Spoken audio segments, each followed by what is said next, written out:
Salut les jeunes, aujourd'hui je vais vous faire des vidéos sur la dissertation de français, vraiment de la pure méthodologie, en fait exactement ce que je vous donne comme conseil ici à l'agence Les Cours et au Bourg. Et donc je vais faire trois petites vidéos, une vraiment sur le plan, une vraiment sur comment on trouve ses idées au brouillon et une après sur la rédaction.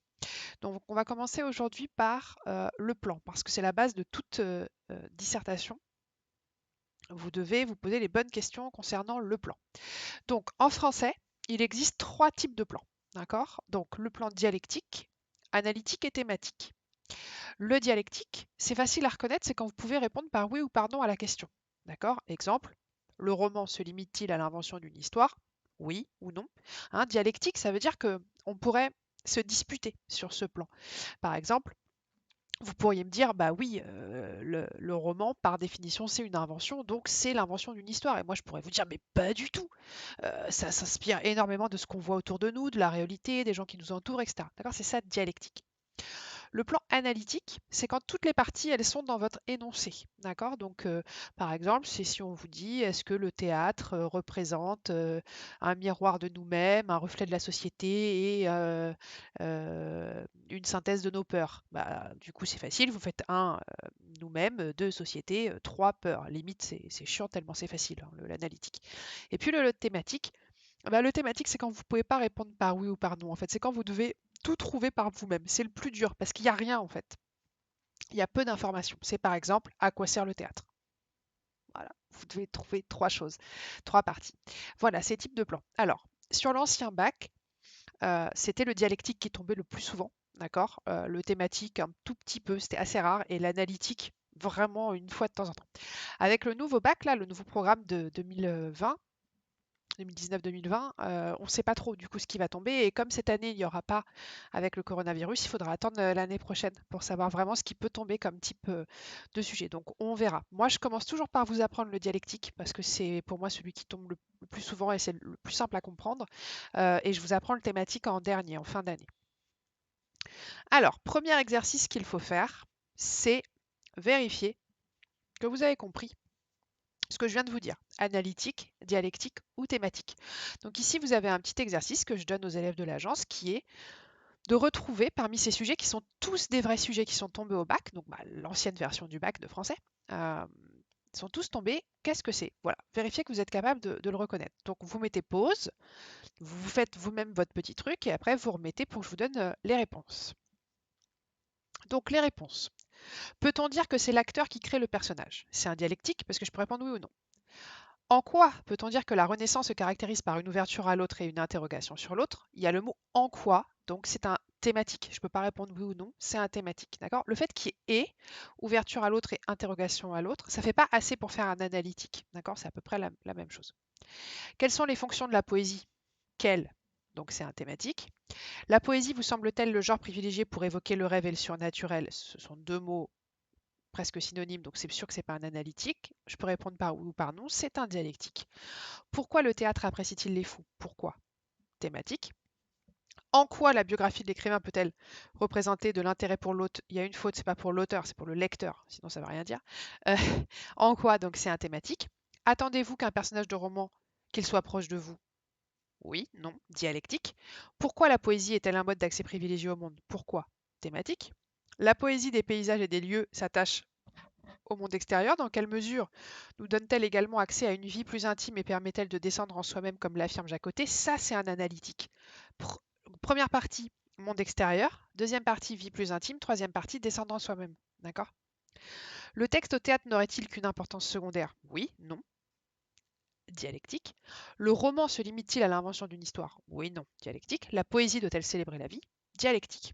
Ok?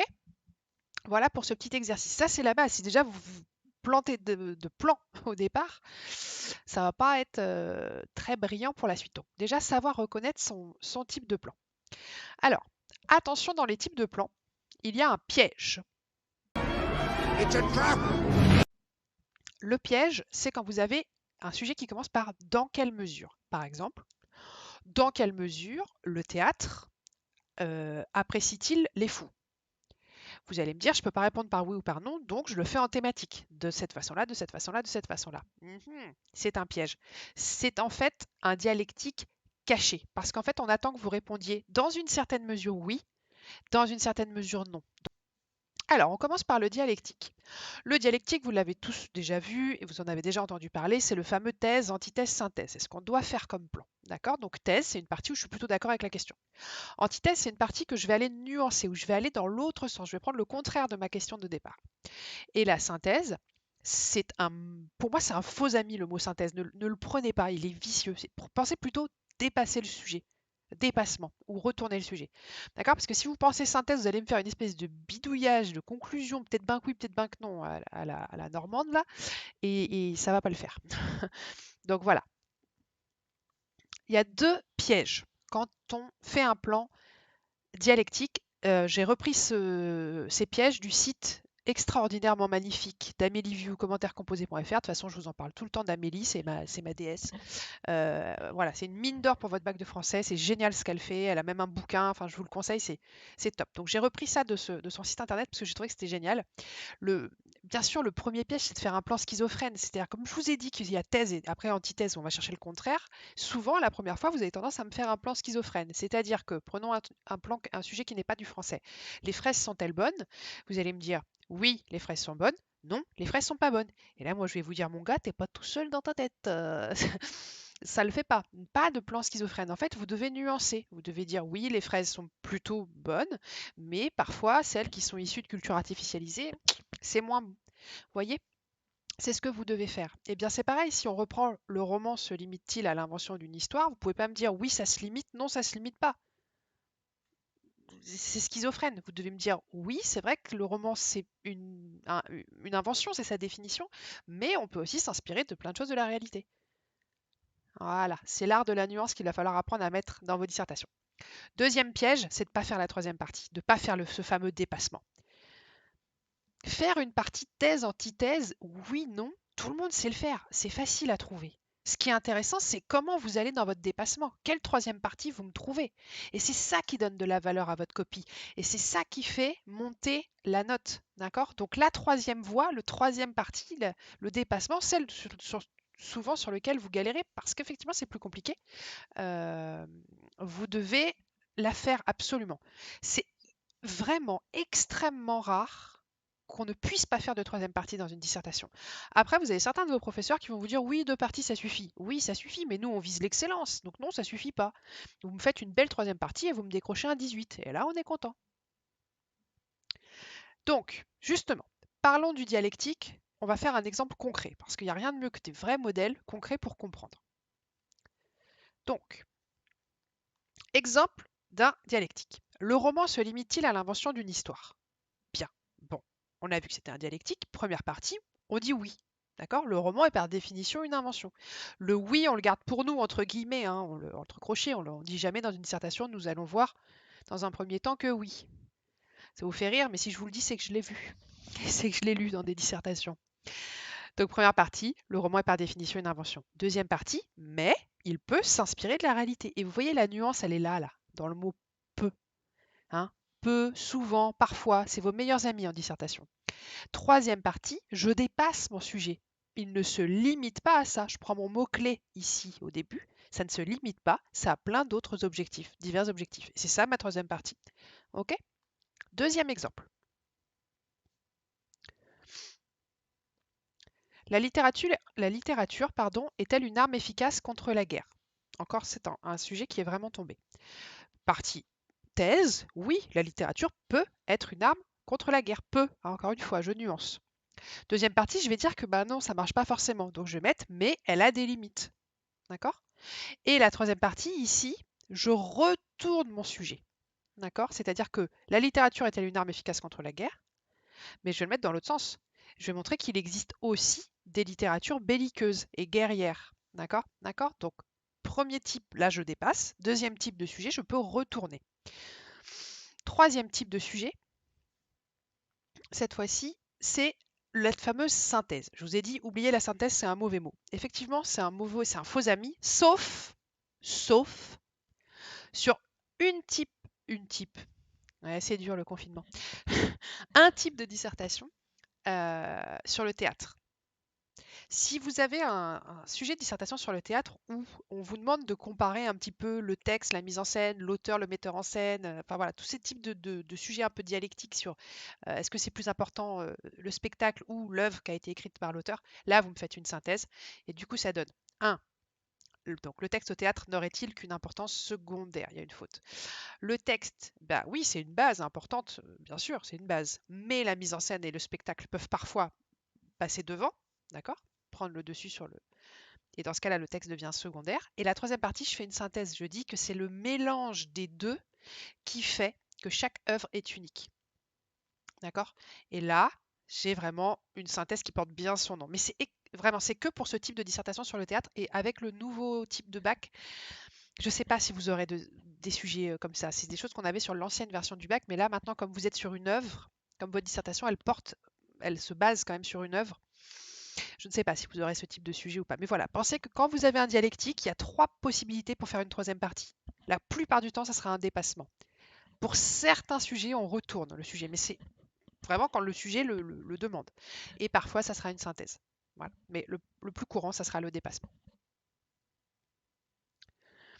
Alors, deuxième type de plan, on a vu, c'est l'analytique. L'analytique, je vous ai dit, c'est chiant tellement c'est facile. Bah oui, c'est facile. Donc, exemple d'un sujet donc, qui est vraiment tombé aussi. Dans le premier livre des essais, Michel de Montaigne explique que pour se former, il faut frotter et limer notre cervelle contre celle d'autrui. En quoi peut-on dire que l'humanisme à la Renaissance se caractérise par une ouverture à l'autre et une interrogation sur l'autre? Donc là, c'est le sujet qu'on avait tout à l'heure, je vous ai dit c'était un dialectique. Oui, mais comme on a la première partie du sujet avec se frotter et se limer à notre cervelle, là on va pouvoir le traiter comme un analytique. Donc en première partie, on met frotter notre cervelle contre celle d'autrui. Dans la deuxième partie, on met limer notre cervelle contre celle d'autrui. Dans la troisième partie, on met l'ouverture à autrui pour réfléchir sur la condition. Et voilà. Et voilà. Et puis vous me remplissez ça. Analytique, j'analyse les mots de mon sujet. Hyper facile. Pas de raison de se planter. Moi, c'est ce que j'aime le moins faire en dissertation parce que c'est trop simple. Ça me demande même pas de réflexion. J'ai pas besoin de chercher mes parties. Ça me coupe l'herbe sous le pied. J'aime pas trop ça. Ça tombe rarement. Peut-être qu'avec le nouveau bac, ça tombera plus, mais voilà. Souvent, c'est quand c'est une citation. Troisième type de sujet que vous pouvez donc avoir, c'est donc des sujets avec un plan thématique. Et dans ce cas-là, faites attention, c'est vraiment une méthodologie inversée. C'est pour ça que souvent, le thématique, je vous l'apprends en fin d'année parce que j'attends que vous maîtrisiez bien la dissertation dialectique avant de passer aux thématiques. En fait, quand vous faites un thématique, vous devez d'abord réfléchir aux exemples et non pas d'abord aux arguments. Alors que souvent c'est l'inverse. Donc c'est vraiment la méthodologie inversée. Vous devez vous prendre une feuille de brouillon et vous mettre tous les exemples qui vous viennent. Donc exemple de sujet, à quoi sert la poésie? Commencez pas à me chercher des exemples, genre ça sert à ça, à ça, à ça. Des arguments, à ça, à ça, à ça. Cherchez d'abord vos exemples, c'est-à-dire tout ce que vous avez lu en poésie, qu'est-ce que ça vous donne? Exemple. J'ai lu Heureux qui comme Ulysse. Ok, Heureux qui comme Ulysse, du Bellay, ouais, ça parle du mal du pays, donc je note ça.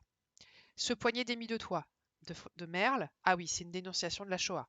Demain dès l'aube, Hugo, ça parle du deuil. Le pont Mirabeau, Apollinaire, c'est un chagrin d'amour, c'est de la modernité, il y a de la musicalité. Une charogne, Baudelaire, ah oui, c'est l'alchimie, c'est le beau et le lait. Qu'est-ce que j'ai lu d'autre? Ah oui, Oh Me, Oh Life de Walt Whitman, la réflexion sur le monde. Après 3 ans de Paul Verlaine, j'ai la joie des retrouvailles, l'éloge de la nature, etc. Les Fables de La Fontaine, ah oui, c'est une satire sociale, etc. Et après, ça me permet de faire mon plan. Une fois que j'ai tous mes arguments, j'essaye de les mettre ensemble. Je prends des stabilos, je mets ensemble ce qui va ensemble pour essayer de sortir 3 types d'idées, 3 grandes catégories d'idées. Et du coup, ça me sort mon plan. À quoi sert la poésie? Bien à faire ressentir des émotions.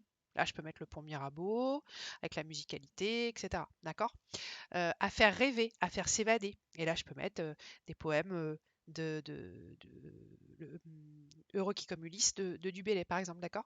Ça sert aussi à dénoncer, à critiquer, à faire réfléchir. Et là, je peux mettre ce poignet d'émis de toi. D'accord? Je peux mettre Oh Me, Oh Life, etc.